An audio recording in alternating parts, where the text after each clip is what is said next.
Hello, everyone, and welcome to English 102 Maymester 3-week online course. I hope you are ready for a challenging, little under a month. We have got a lot to cover, just so that you're aware of what you signed up for.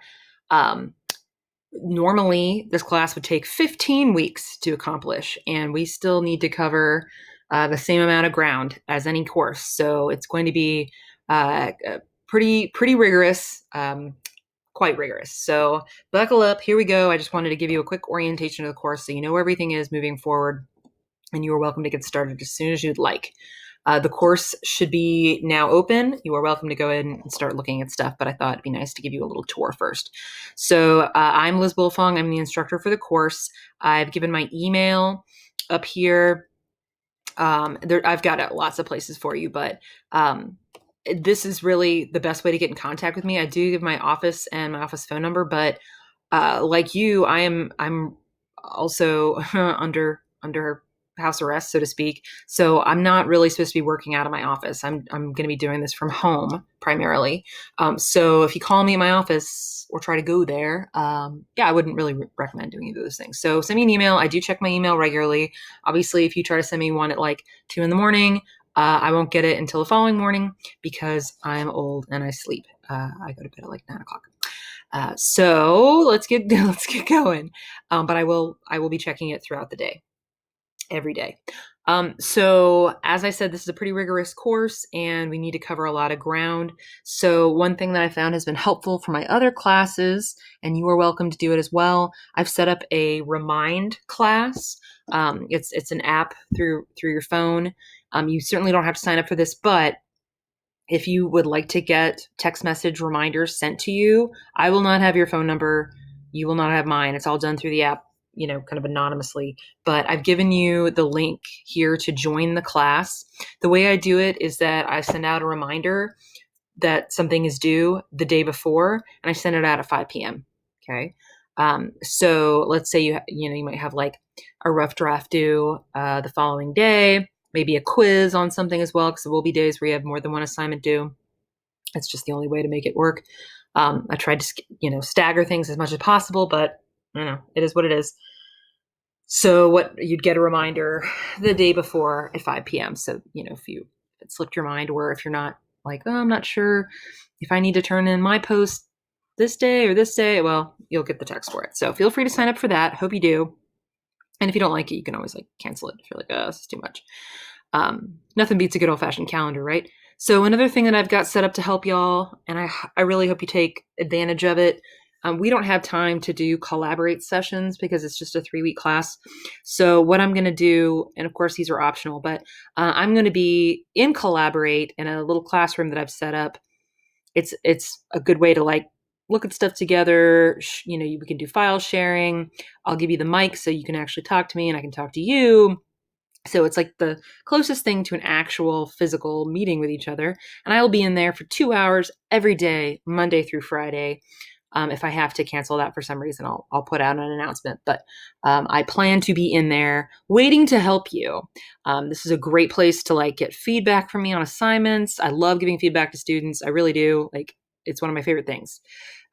Because it ensures that you do a good job, and it makes my job easier when it comes to grading, that's for sure. Because that's the secret that about us English teachers. A lot of people think we don't want you to do well. The opposite is true, right?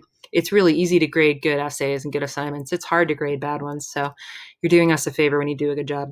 And again, any in-person questions or that second help that you want to get, you don't want to wait around for an email response from me. You can come in and we can chat. So textbooks, I already sent out an email about what textbooks you're going to need. You need 2. You're going to need the Arguing About Literature. That's not an optional text. Okay. Neither is the Bedford Handbook. So the Arguing About Literature is going to have readings in it, and you will need those. And the Bedford Handbook has got the MLA citation guidelines and things like that you're going to need. So please make sure that you rent those, or I would rent them rather than buying them, especially since you're only going to need them for 3 weeks. unless you still have your Bedford Handbook from 101, in which case, good for you. Ignore everything that says Launchpad. Like, you won't need it for this class. You don't need the online access for that. We're not doing anything with it. So if yours doesn't have it because you rented it or you lost it or whatever, like, don't sweat it. Okay. Yay. Isn't it nice when someone tells you not to worry about something? Ignore the name Rebecca Clark. I will change that because I'm not Rebecca Clark. This is just some information about accommodating students with special needs. If that's you, please take a look and contact me so we can make sure you get the accommodations you need. A little note here about some tutoring services that we offer. The Writing Center is up and running virtually. You can do collaborate sessions with them. I had a lot of students last semester, when we went fully online, take advantage of that. And they said it was very helpful. So you are free to do that as well. It's totally free. It's 30-minute sessions. It's a great way to get help. Brain Fuse is fine. If you can't go to the Writing Center, it's okay. It's kind of hit or miss, if I'm being perfectly honest. Writing Center is definitely better. So that's just my 2 cents on that. And this is just a note about MLA 8 documentation format. Sometimes students come into the class doing all kinds of wackadoodle documentation formats. They try to go to citation generators, or they're using APA or who knows. But in English 102, the departmental guideline is that we all use MLA 8, and the only, like it says, the only thing that is 100% accurate is the 10th edition of the Bedford Handbook, which is your required textbook. But there's also this little handout here about MLA 8th edition. So take a look at that. Purdue OWL is pretty good too. But I feel like the handbook is the best way to go. So now you know. Okay, so that's in the announcements. You can look at all that. Another important place to go, syllabus and info. That's going to have our course plan, which is going to look like this. Okay. This is basically it's broken up by week. Okay. As you can see, there's going to be a lot of stuff each week, and I've listed over here the due dates. So usually with online classes, nothing is due until Sunday, but we can't do it that way because there's just no way you'd be able to pace it out the way you need to. So like I said, there's going to be a stuff due almost every single day. This course, that's just the only way we're going to fit it all in. So if you can keep up with that, keep pace with that, you'll be fine. It's also got the readings over here in this section. You got a lot of readings to do. It's a pretty reading intensive course. It's an English course. So it tells you whether it's from Arguing About Literature or the Bedford Handbook. If it says A at L, that's Arguing About Literature. That's just me being lazy. So these would be in the week so the first week, we're focusing on argumentation, all things argument, because you're going to write an argumentative essay. Second week is all about short stories, because you're going to write a short story essay. And third week is all about poetry. All right. So please make sure that you keep up with the readings, and this will tell you where what's due when. But there's another place that does that as well, and that's where we're going now. So the most important link in this entire course is course content. Okay. I've put a calendar link here for you. So it's got all of our due dates listed there. I've got another link to our virtual student hours listed. And then I've got everything, every assignment, every reading, everything is separated into folders, including the final exam, which is not invisible to you. You can look at the final exam assignment anytime you want to. Everything is visible and available. All right. In fact, if you want to go ahead and get started early, there's even stuff you can do if you're still waiting on your textbook. So here's week 1. So these are those readings that I showed you on the course plan. It's got the due dates for the week listed here as well. Okay. And then the assignments themselves. Okay. So you'll click on it. It'll take you where you need to go. If you see something that says instructions, well, those are the instructions for the assignment. So some things you won't be able to see, like the lecture. So that they're through a program called SoftChalk. Here, I'll just show you right now because I think, why not, right? So this is before you take the test, right? You'll click on this and it'll take you to the module, okay? And you go in, you work your way through the module, and then there are quiz questions in these, okay? But they don't actually contribute to your score, but they will tell you if you got it right or wrong. And guess what? They're the same quiz questions as the one that's actually in the quiz in Blackboard. So, I mean, no reason not to get a perfect score, right? So here's the don't click on the X, right? Click on the back button. Okay, and it'll take you back to, boop. Okay, it'll take you back to the actual quiz, because to actually get credit for it, you got to do the continue thing, right? And then this is where the graded questions are. They're the same questions that are in that soft chalk lecture, okay? But you didn't get points for those. You only get points in here. Not to pass the buck, I don't actually design the course, okay? I just teach from it. It's given to me to teach out of. So not sure why it was set up that way, but hey, the good news is like you should be able to get a perfect score because you will have seen whether you got it right or wrong, right? Okay, so back to week 1. I'm going to leave. Okay, so these little guys, that's how those are set up. You've got an MLA documentation test that you need to do. But here's the cool thing about this one too, is that you can take it as many times as you want to get the score that you want. Obviously, you've only got so much time. Okay, because it's actually due, the 13th. But you can go ahead and take it. If you've got your Bedford Handbook already and you want to go ahead and take it, you can take it as many times as you need to get the score that you are happy with. So that's cool. In fact, all of the I'm not supposed to do it this way, but I did because I'm feeling generous. All of the quizzes are set up that way.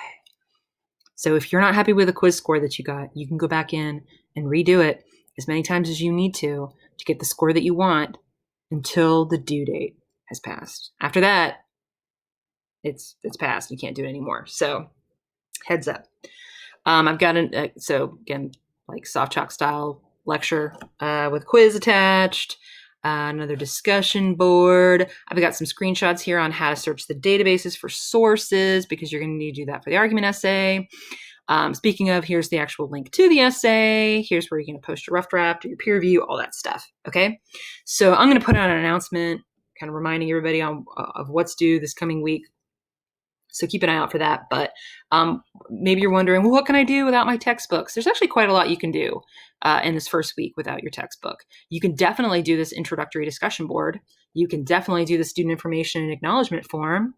You can do the how to write lecture and quiz. You can do the argument and fallacies lecture and quiz.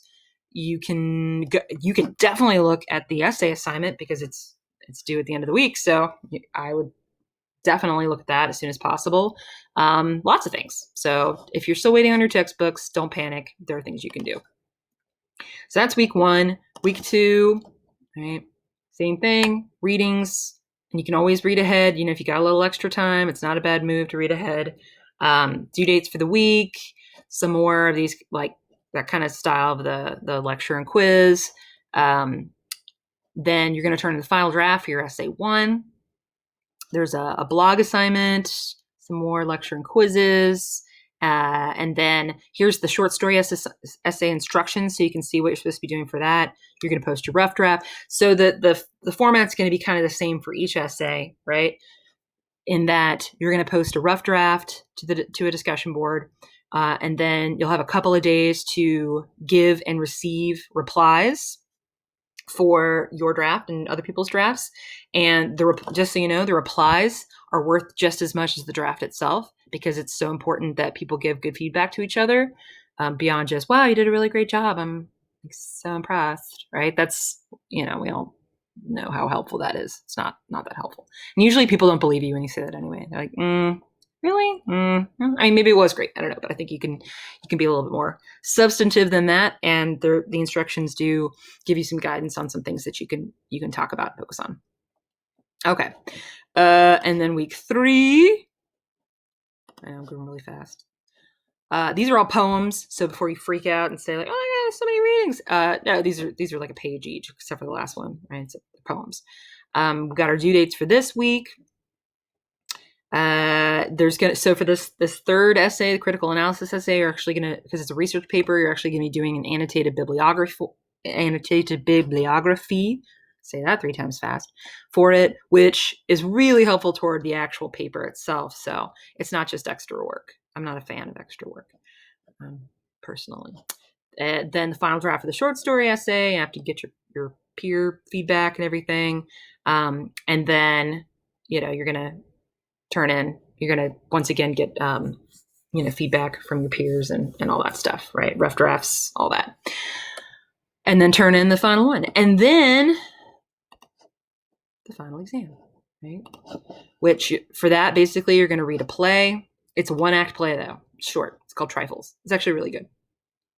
It's a 1-act play. It's short.